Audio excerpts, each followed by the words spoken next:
or let's say this is our plane while it's flying straight and level. This is the same straight and level. It's just like a side profile to show you what the wing shape kind of looks like.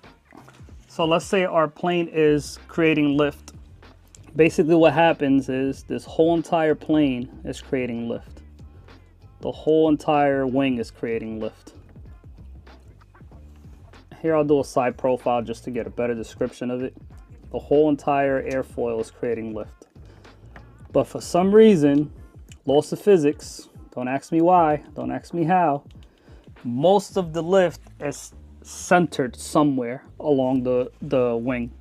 So somewhere in the middle is going to be our center of lift.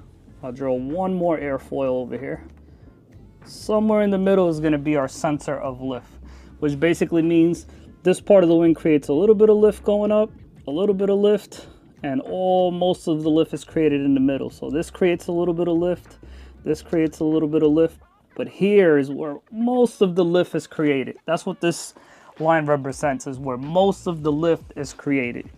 So in order to understand what induced drag is, you need to understand that our center of lift, or our center of pressure, because it's really pressure that's pushing it up, is represented by this line over here while we're in straight and level flight. So straight and level flight, all of our center of lift is happening in this line right here.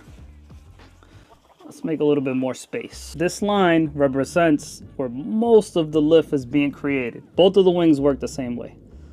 A little bit of lift, and then somewhere over here, most of the lift is created. And our elevator works the same way also. It also has a center of lift, but we'll leave that alone for now because it works off the same principle, induced drag.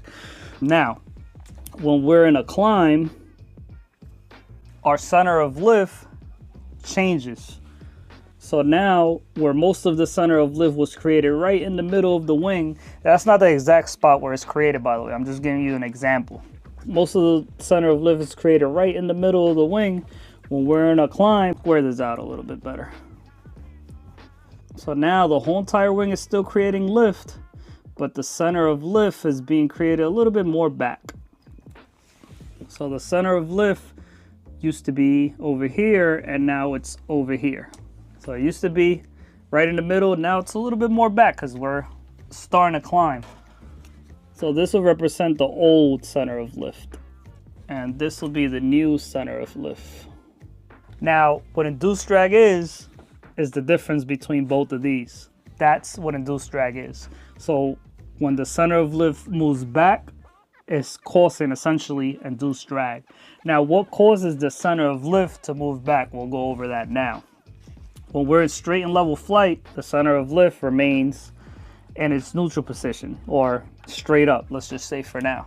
And then when we're starting to climb, what happens is wingtip vortices, the whole entire wing experiences wingtip vortices, but as you get closer to the wingtip, the wingtip vortices start to become stronger and stronger and stronger. And if you were to fly through rain or moist air or a cloud, you would be able to actually see these wingtip vortices actually spinning from the tip of the wings. But the whole entire wing experiences it, but towards the wing tip is where you experience it the most.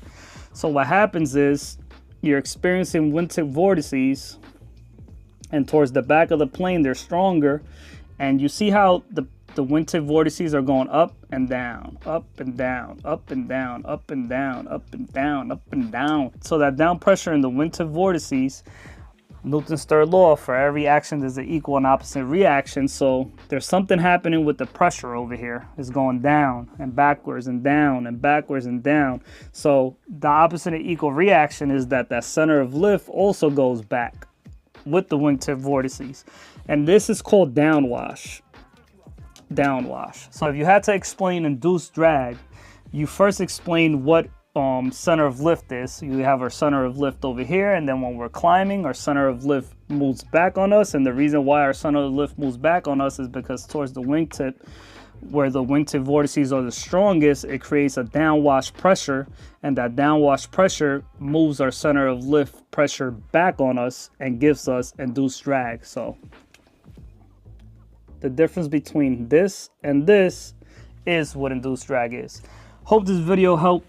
simplify what induced drag is to some of you guys, and I'll leave some videos down in the description below that I watched that helped me. And if you enjoyed this video, maybe I'll make more videos like this, maybe I won't. This is pretty boring stuff to anybody who's not trying to become a pilot, so